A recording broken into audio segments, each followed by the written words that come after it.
hikmah yang ke-17. Qala radhiyallahu anhu.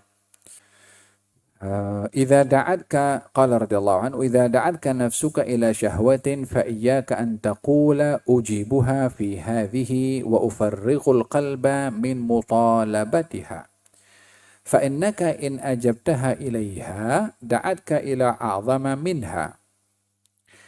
Kalau hawa nafsu kamu mengajak kamu kepada hal yang mengundang syahwat dan hawa nafsu yang buruk, hati-hati kamu daripada merespon seruan hawa nafsu itu dengan alasan saya respon keinginan hawa nafsu ini, tapi saya tak mau terpedaya dengan keinginan yang lain daripada hawa nafsu.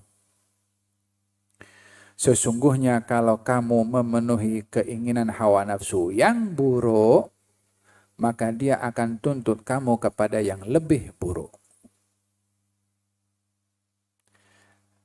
Kalau hawa nafsu kamu menuntut kamu melakukan perbuatan yang dituntut oleh hawa nafsu dalam hal syahwat, yakni keinginan yang jahat, keinginan yang buruk, perbuatan yang jahat, tak semestinya nafsu itu kepada dalam hal seksual, dalam keinginan apa saja yang buruk yang menjadi keinginan kepada hawa nafsu.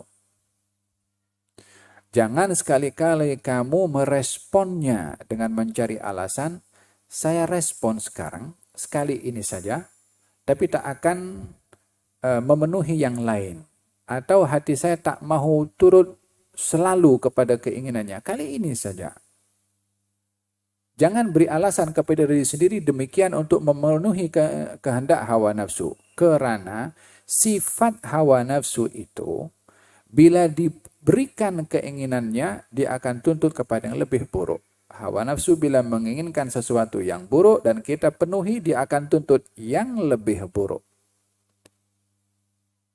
Contohnya, dalam kisah anak Adam, Habil dan Qabil. Ketika masing-masing bersedekah, satu diterima, satu ditolak. Kata Qabil mengatakan, la'aqtulannak. Aku bunuh engkau. Keinginan jahat. Tapi dalam bentuk kata-kata, ancaman, bukan dalam bentuk perbuatan. Aku bunuh engkau. Kata Qabil. Habil bagi tahu, la in basatta ilayya yadaka litaqtulani ma ana bibasitin yadiya ilayka liaqtulak inni akhafullah. Qabil, kalau engkau hulurkan tangan engkau nak bunuh kepada aku tak akan hulurkan tangan aku bunuh kepada engkau. Aku takut pada Allah. Kamu pun mesti takut pada Allah dengan perbuatan yang kamu inginkan. Dibagi tahu sekali lagi, inni uridu an tabu'a bi itsmi wa itsmik. Kalau kamu lakukan pembunuhan kepada aku mahu engkau tanggung dosa engkau dan dosa aku sekali. Dibagi tahu sekali lagi, jangan. Keinginannya untuk membunuh dibagi tahu jangan. Karena kalau engkau lakukan, kau akan tanggung dosa aku dan dosa engkau sekali. Aku takut pada Allah nak bunuh kepada engkau, mestinya engkau takut kepada Allah untuk bunuh kepada aku. Ya kan? Kemudian apa yang berlaku? Dalam Quran ya katanya fatawwa'at lahu nafsuhu qatla akhihi faqatalahu. Hawa nafsunya memaksa Qabil untuk bunuh Habil, maka dibunuhlah Habil. Tengok, Allah sebutkan hawa nafsunya Qabil, keinginannya paksa Qabil, bunuh dia. Awalnya dalam tindakan keinginan, tapi sudah berubah kepada action, kepada perbuatan itu sendiri. Hawa nafsu ini kalau diberi keinginannya yang jahat, dia akan minta yang lebih jahat. Kata Imam Al-Busiri mengatakan, wa nafsu katifli in tuhmilhu syabba'ala hubbir radha wa in taftimhu yanfatimi.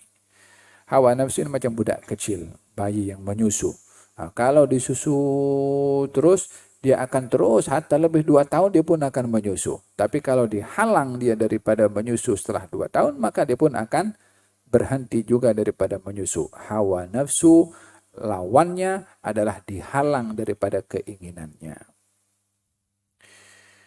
Hawa nafsu hari ini suruh orang itu curi 100 ringgit, esok dia suruh curi 1000 ringgit.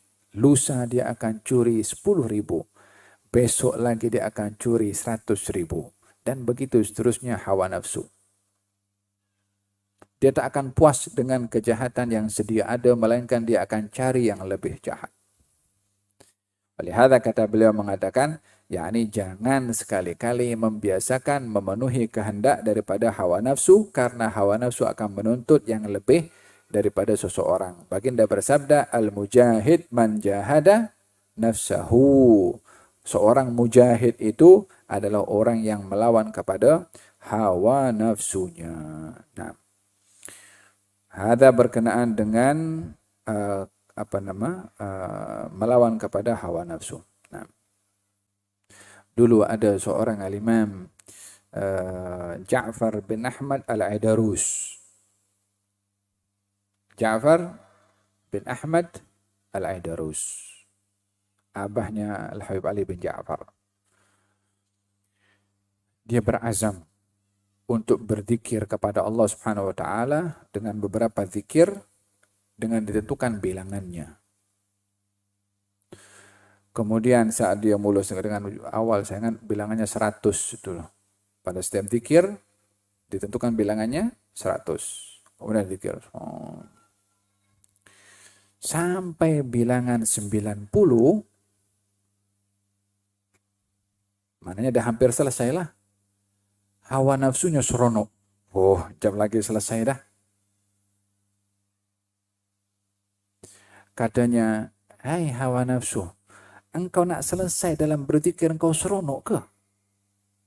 Yakni keseronokannya berhenti berzikir, tak seperti keseronokannya saat dia berzikir. Sementara yang dia mendapatkan pahala kalau berzikir, bukan kalau berhenti pada zikir. Hawa nafsu, kalau tak mengajak kita berbuat yang jahat, dia akan mengajak kita tinggalkan yang baik. Hawa nafsu kalau tak berjaya mengajak kita melakukan perbuatan buruk besar, dia akan ajak kita melakukan buruk kecil. Hawa nafsu kalau tak berjaya menghalang kita melakukan perbuatan baik yang besar, dia akan suruh kita buat baik yang kecil. Orang nak bersedekah 50 ringgit. Banyak. 5 ringgit je cukup. Dia bagi 5 ringgit. Hawa nafsu. Dia tak boleh halang dia untuk bersedekah.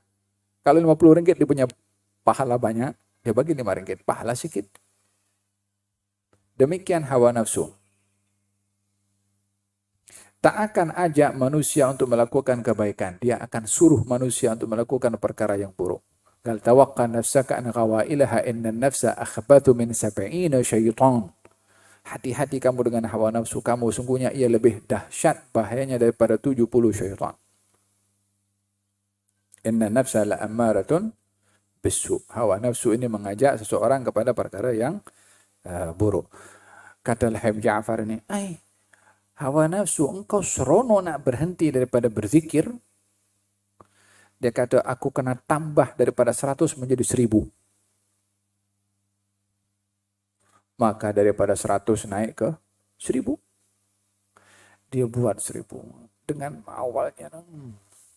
Sudah sampai 900. Seronok lagi hawa nafsu. Hai, jap lagi dah selesai. Tinggal sikit lagi. Katanya, engkau sekali lagi seronok nak selesai daripada berzikir 10.000. KO hawa nafsu tak khalas.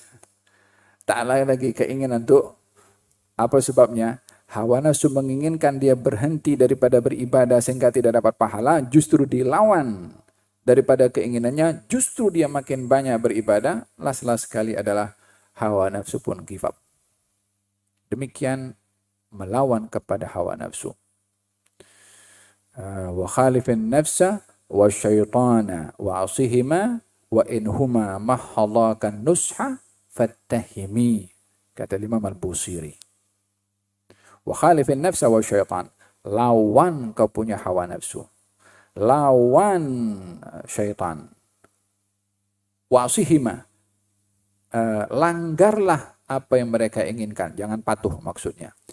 Wa in huma, kalaupun keduanya hawa nafsu itu dan juga syaitan memberi nasihat yang baik, tuduhlah pada nasihat tuh, belum tentu tak ada syaitan bagi nasihat yang baik.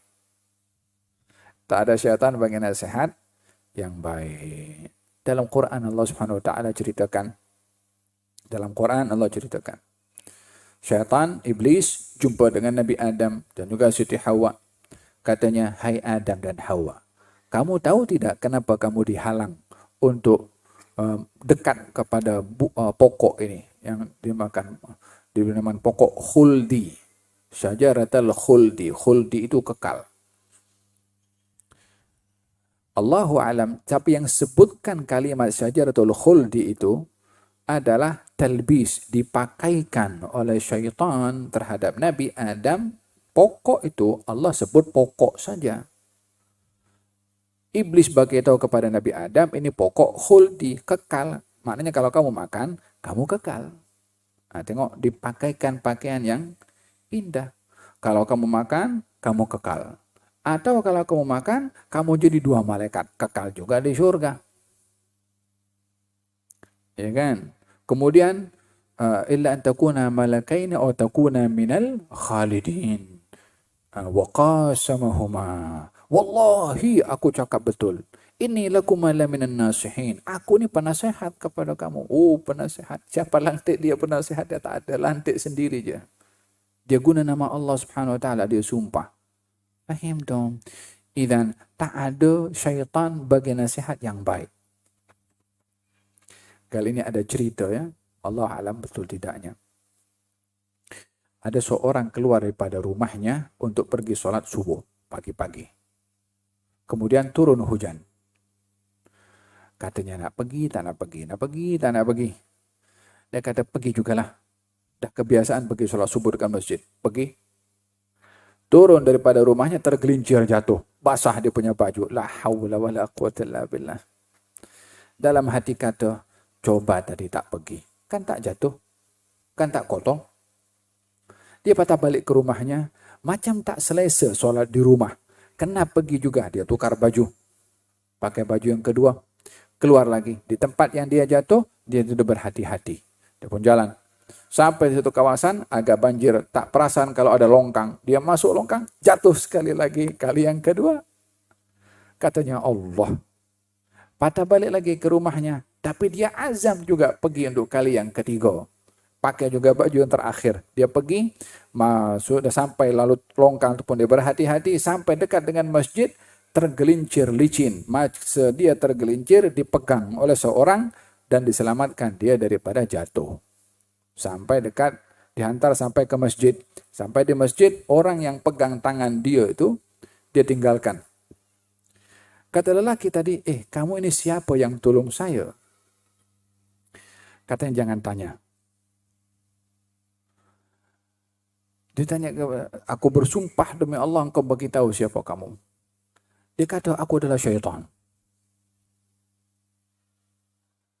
Kamu kali pertama tadi tergelincir jatuh dan kamu ganti baju pergi juga nak pergi ke masjid, Allah ampunkan dosa kamu karena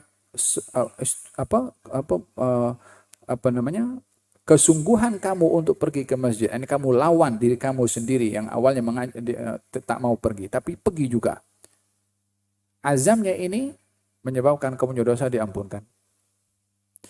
Kali yang kedua, engkau tergelincir, patah balik, pergi juga ke masjid, ahli keluargamu pun diampunkan juga.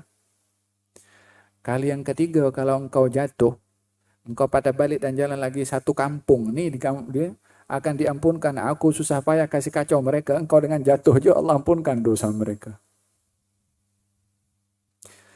Terlepas daripada ini cerita betul atau tidak, syaitan tidak menginginkan kebaikan pada manusia walaupun zahirnya dia ingin melakukan kebaikan.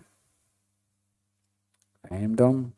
Hadza berkenaan dengan hikmah yang ke-7 belas.